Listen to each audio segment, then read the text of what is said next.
a quelques mois, j'avais visité un paradis des plantes dans les Flandres. Cette autre version se trouve près de Saint-Amand, avec comme guide Jacques, tout aussi passionnant.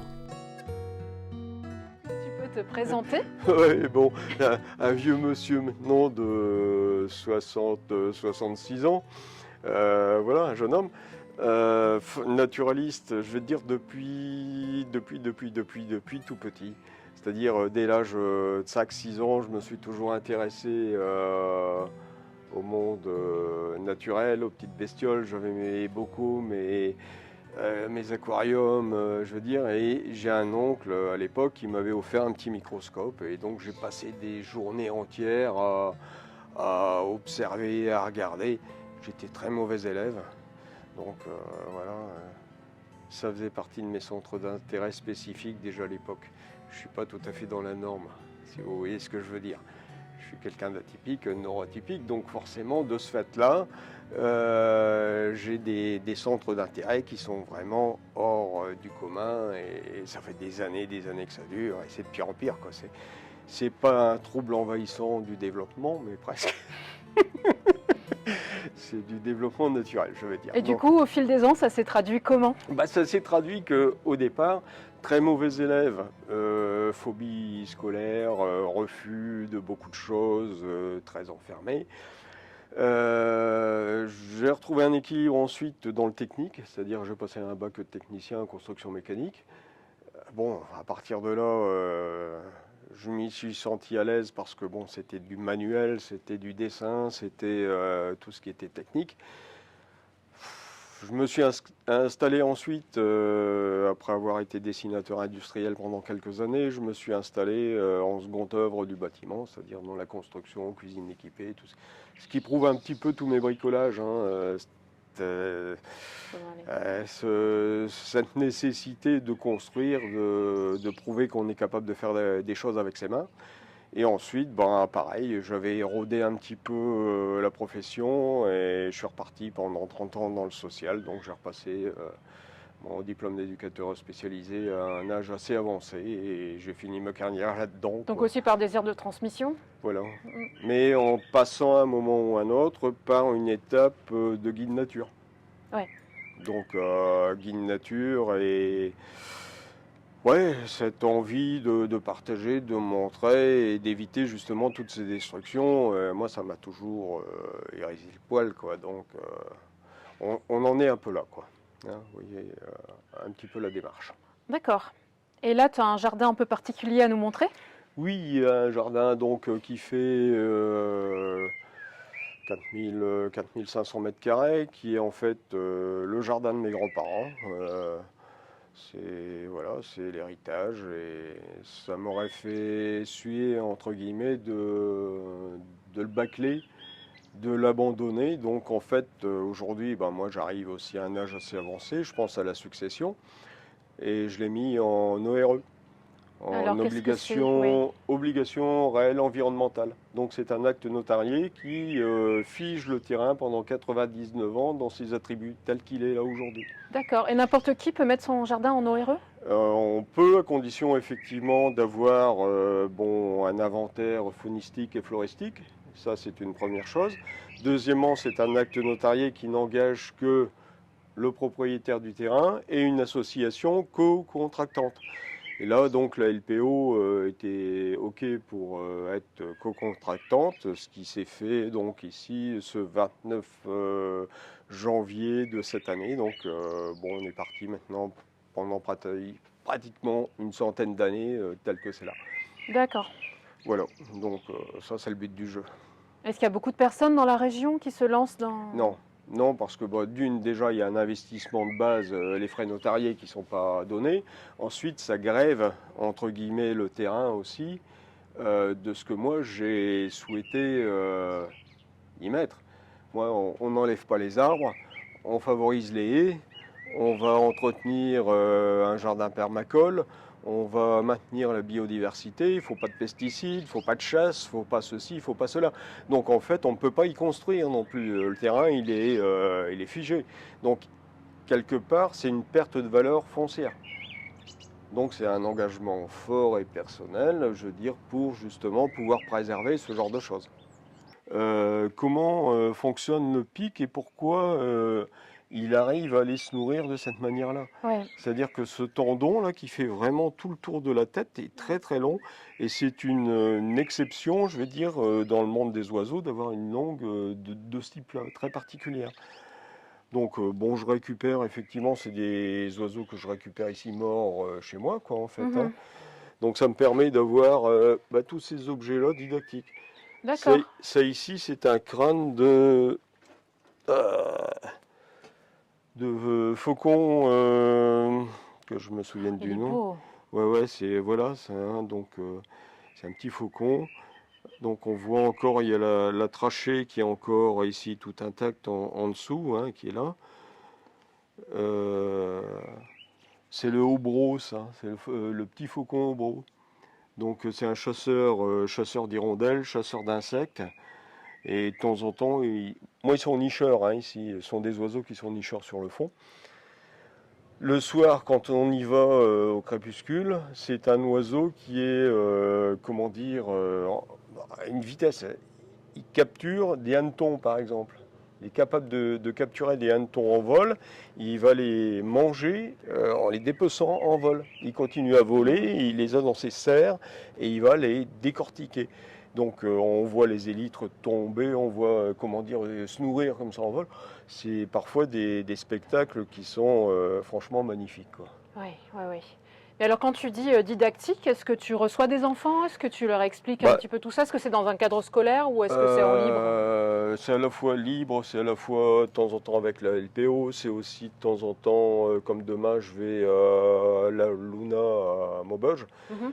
je vais recevoir 10 groupes sur la journée, des petits, donc des enfants de, comment dire, une maternelle peut-être, je ne sais pas trop les groupes que je vais avoir, donc j'y vais sans filet, c'est du Friesland, et puis on verra bien ce que ça va donner, quoi, hein. Ouais. Je prends quelques petits objets, je vais prendre des trucs comme ça, je Ouais. leur montre, ça permet d'entretenir et de sensibiliser aussi les gens sur toutes ces thématiques, malheureusement d'actualité. Les graines, tu peux les manger. Ouais. C'est un petit goût, une noisette, c'est super bon, c'est très riche. Et en fait, bon, on verra peut-être avec d'autres orties. Ouais, même ici, moi je les cueille sans me piquer.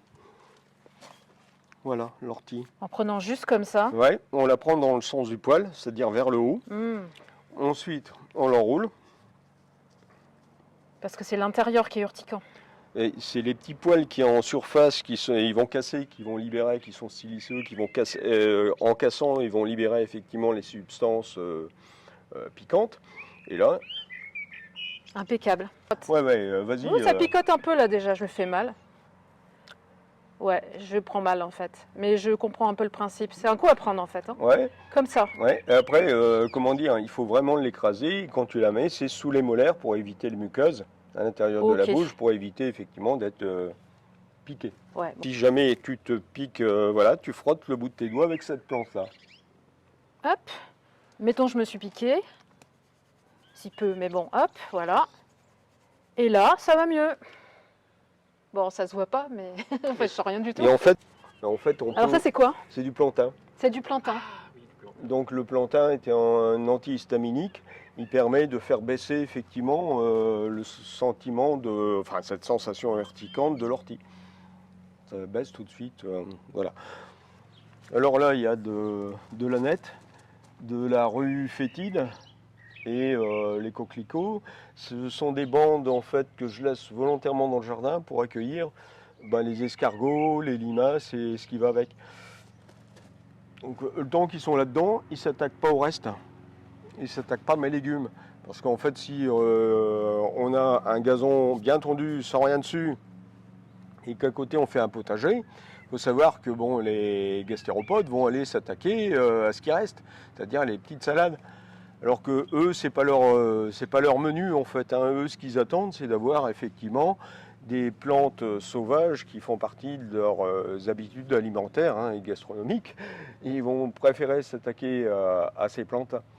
Alors, l'aneth et la rufétide sont des plantes hôtes pour le papillon macaon. Le papillon jaune de belle taille, donc qui est magnifique, dont je fais de l'élevage. C'est-à-dire que je récupère les chenilles pour pas qu'ils se fassent bouffer par certains oiseaux. Je les mets dans une cage d'élevage et ensuite je les relâche quand ils arrivent à éclosion. Ce qui me permet donc aussi de faire de la photo, mais avec des papillons qui sont neufs, qui viennent de sortir quasiment du cocon. Donc ils sont très beaux. Hier, j'ai refait un papillon de nuit, la mort, M-A-U-R-E. C'est aussi un genre de papillon effectivement très sombre.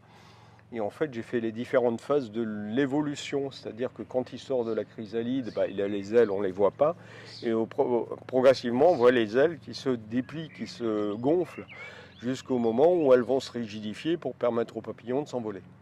D'accord.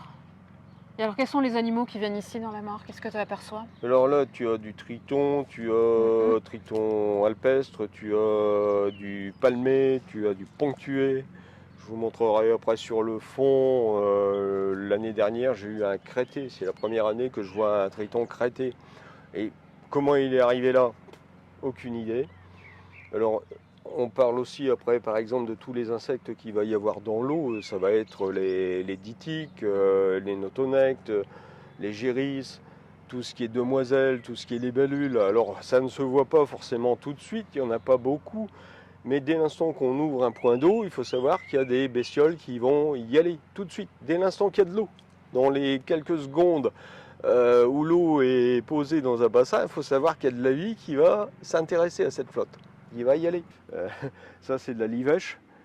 C'est de la hache de montagne qu'on appelle ça. C'est du céleri vivace. Alors, c'est très, très parfumé. Mais ça, dans une soupe à l'ortie, ça exauce le goût en fait de l'ortie. Parce que l'ortie, ça n'a pas de goût en soi. Hein, c'est pas terrible. Donc, quand on met quelques éléments comme cela en plus, ça donne de la puissance. Vous savez qu'une plante, pour les adeptes de la bière, Ah oui. le houblon, d'accord. Donc le houblon, c'est pareil. Quand j'ai des cônes de houblon, je peux les récupérer, les faire sécher, faire des décoctions avec. Ça permet de faire des boissons apaisantes. Alors, il faut savoir que ça, c'est ce qu'on appelle des jets de houblon. Ça se mange. Et ces petites têtes-là, ça a un prix, c'est 1 000 € le kilo.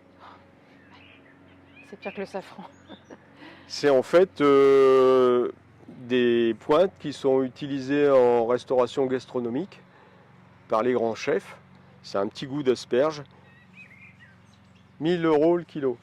Bon, après, il faut y passer un petit peu de temps, il faut en avoir beaucoup pour pouvoir rentabiliser. Oui, certes, mais et ouais, puis quand ça même. se consomme dans la journée ou dans les 2 jours, un grand maximum. Il y a de tout, il y a vraiment de tout, et d'une année sur l'autre, ça va évoluer parce que les plantes, quand elles auront érodé le sol, elles ont bouffé les nutriments qui leur sont utiles, elles vont migrer, elles vont essayer d'aller un peu plus loin pour un nouveau. Mais ça laissera la place à d'autres essences, à d'autres espèces. Oui, ça va se faire tout seul, naturellement. Tout à fait. Mm, Une rotation qui se fait systématiquement. Mais là, c'est du muguet en fait. Ce qu'on voit, c'est le muguet. L'œil des ours est en dessous. Donc attention aux confusions. Tout se mange, mais certaines plantes ne se mangent qu'une fois. Hein, parce que voilà, si on se trompe. Comme pour les champignons, ouais. Voilà, tout est bon. Hein. Ils sont peut-être bons au goût, mais le lendemain, le lendemain sera peut-être plus tout à fait pareil. Hein. Je ne garantis pas le résultat. Donc attention aussi quand on mange des plantes sauvages, il faut vraiment avoir un minimum de connaissances botaniques, sinon on ne fait pas. Hein. Vaut mieux s'abstenir dans le doute. Ouais, et puis il faut être sûr systématiquement à 100%. Hein.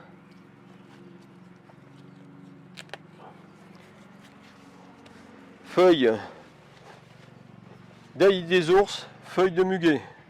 Donc quelqu'un qui ne connaît pas, ça peut poser problème. Oui. Sauf qu'ici, c'est luisant au-dessus, c'est luisant en dessous. Donc c'est l'inverse. C'est mat en dessous, c'est mat au-dessus. Donc ail des ours, muguet. Ça avait été fait pour mes enfants il y a de ça 25 ans en arrière. Donc je l'ai complètement réaménagé en affût photo en fait. Et l'année dernière, j'ai refait la plateforme qui était à l'origine une bassine avec 200 litres d'eau. J'avais 200 litres d'eau suspendue, ce qui m'a permis de faire des photos d'oiseaux en plein hiver avec une résistance type résistance à poisson rouge, ce qui permettait à l'eau de rester toujours libre. Et donc les oiseaux viennent boire effectivement constamment à cet endroit-là. Avec un 400 mm en étant planqué là-dedans, bon, les photos, elles sont, voilà, elles sont pareilles, quoi. Et le point pour photographier était dans l'alignement du plan d'eau, en fait. Donc mes petites lucarnes qui sont là sur le côté donnent directement sur le plateau. Donc là, je suis en train de réaménager. L'année dernière, j'avais refait toute la structure. Une journée à la fois, hein. J'ai tout le temps des idées comme ça fuse, et puis quand je l'ai en tête, bah, il faut le faire. Et après, il y en a une autre qui vient. Une seulement. Source alimentaire comme celle-là à portée de main.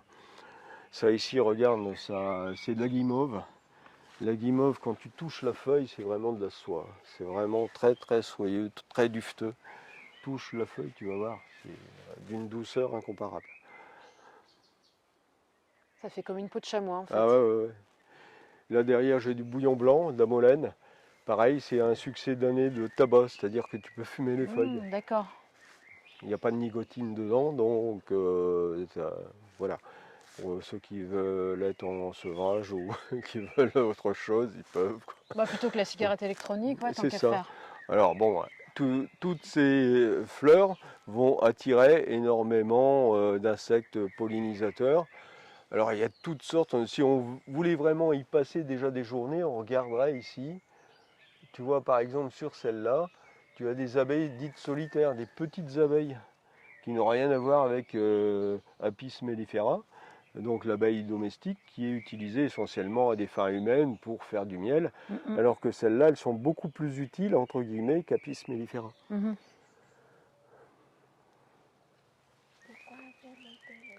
Ça c'est du liseron.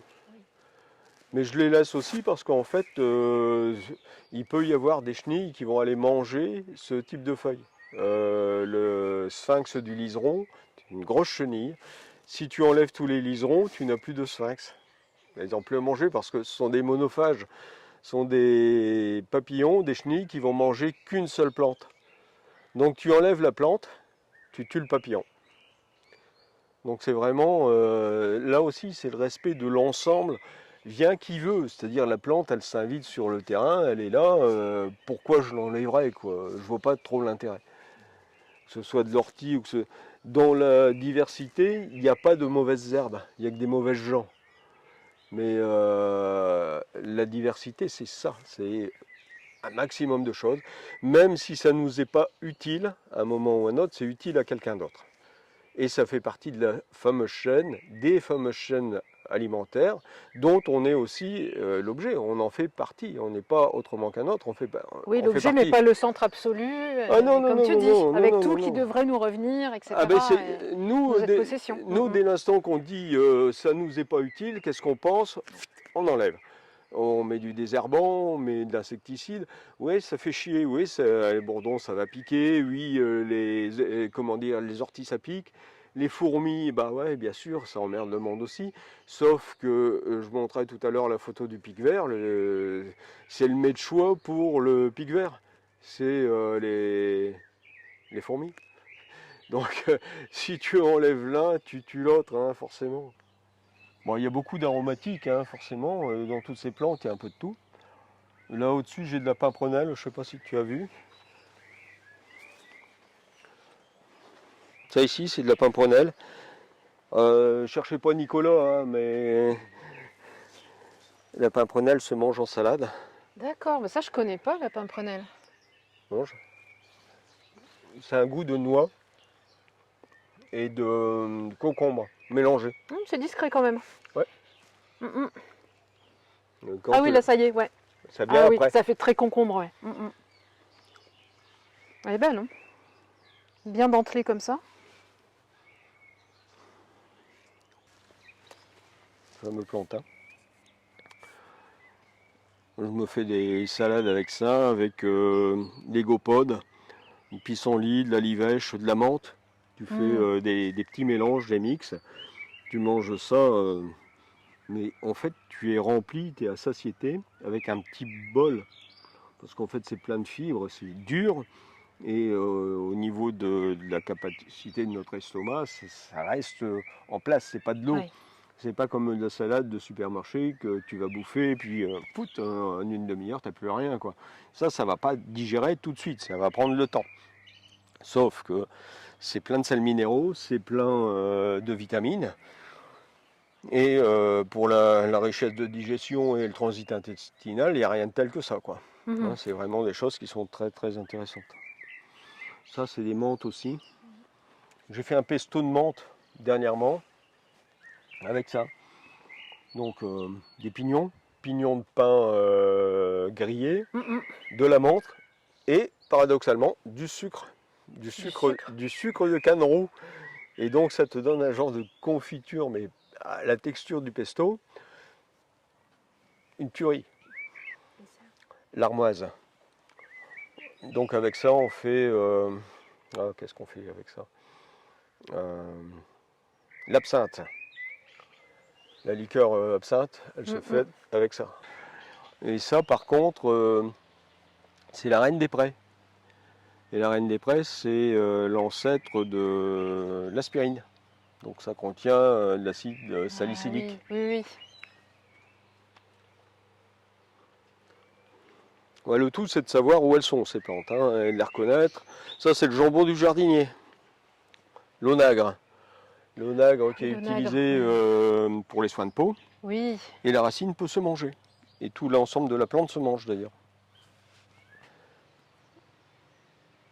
Ouais, ils sont magnifiques, hein, ces digital. Ça, c'est avec les petits dessins là, à l'intérieur que ça fait, c'est vraiment beau. Quand tu vois ces panicots ici, c'est les salsifis sauvages. Donc ça, qu'est-ce que je fais quand c'est comme ça? Je sème à tout vent, comme la rousse. Exactement.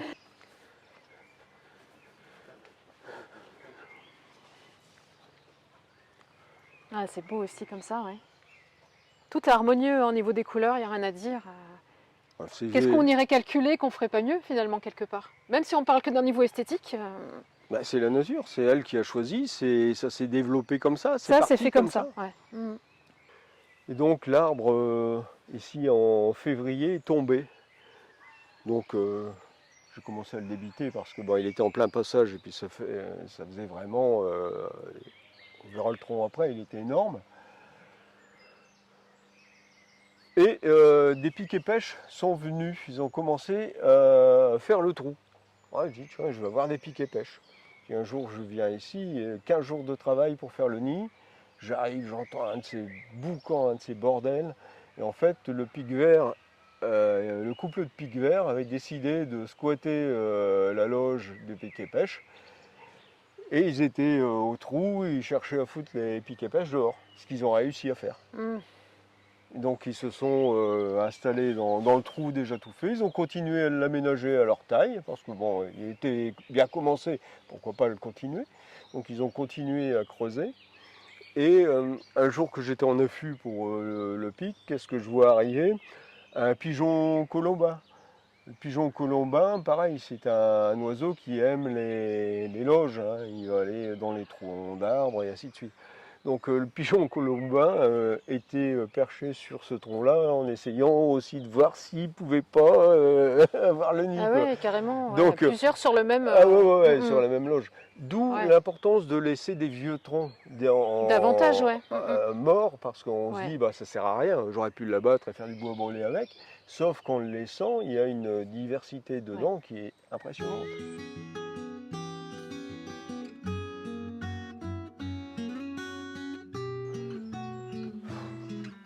Il y a du monde ici. Quand tu écoutes, quand tu es ici pendant 1 heure ou 2 le soir, tu entends vraiment plein de choses. Et moi je viens la nuit ici, donc ça ne me dérange pas d'être en pleine nuit. Et là, tu entends même les rongeurs, tu entends les petites bébêtes qui sont... Même les insectes xylophages, tu les entends mordiller le bois, tu sais, tu entends... Ah ouais. Parce qu'en fait, tu as une sensibilité auditive qui est accrue quand tu n'as plus la vue et que tu es dans le noir, tu as les oreilles qui prennent le relais. Ouais.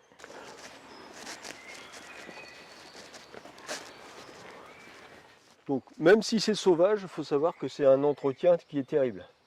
Oui. C'est pire, parce qu'en fait, quand tu passes la tondeuse, tu es tranquille tout de suite, tu n'as plus rien. Tandis qu'ici, si tu veux favoriser telle ou telle essence, telle ou telle variété, maintenir les sentiers aussi pour le passage, pour avoir l'accès, c'est un travail, c'est manuel, c'est pas la machine qui le fait. Hein. Tu as une maison encore individuelle, bon ok, mais après c'est que les gens, qu'est-ce qu'ils y mettent? Bah, il faut du gazon, donc on met une pelouse. Quand c'est pas du bitume, on va Un être peu le tranquille. synthétique. Ouais, Quand on en a marre de la tondeuse. C'est ça, il faut pas déconner, mais c'est comme ça, quoi. Je sais parce que les autres oiseaux alarment constamment et vont les houspiller quand elles sont là. Donc tu sais qu'il y a un prédateur, mais tu le vois pas forcément. C'est toi qui es allé installer le nichoir. Ouais. Waouh. Bon, oui. Oui, j'ai le vertige alors. Ça m'impressionne. Bon, j'ai fait ça il y a 2 ans. Il y a 8 mètres cubes d'eau là. 8000 litres. Et là-dedans, donc, il y a une quantité de bestioles incroyable. Hein. De toute façon, il y a du triton alpestre, il y a du palmé, il y a du ponctué. Et je disais que l'année dernière, j'ai eu une femelle de Crété. Ouais, voilà. Les enfants, moi, j'ai 2 filles qui sont à peu près dans le même état d'esprit. C'est protection de la nature, c'est tout ce qui va avec. Donc, bon, il y aura j'espère, une pérennité de l'action. Après, il y a les petits-enfants qui sont là. J'ai 2 bien nés et un 3e en route. Donc, on verra ce que ça donne. Hein, et je pense que les enfants qui ont actuellement une dizaine d'années seront plus en capacité d'acheter des terrains comme ça. Parce que il faut de l'argent, il faut un travail. La société évoluant comme elle évolue aujourd'hui, ça m'étonnerait que dans 10-15 ans, on puisse encore se payer des choses comme ça. Donc ce sera, moi je pense, ici après ces actions-là, ce sera une donation aux enfants. Moi je me libère de tout. Donation, donc au niveau des actes notariés, bon, c'est beaucoup plus simple, il n'y aura pas de frais ou nettement moins de frais. Et tu auras fait ce que tu as pu. Ouais. Ce qui serait bien, c'est qu'il y ait plusieurs endroits comme ça. On voit ici, c'est très urbanisé. Quand on est arrivé, on se dit, mais c'est tout quoi. Enfin, la région, elle est... Le nord est un des endroits les plus urbanisés et plus densément peuplés que le reste de la France. Hein. On est, je ne sais plus, à 950 habitants au kilomètre carré, un truc comme ça. Ce qui est énorme. Hein. Ouais. Ce qui est énorme.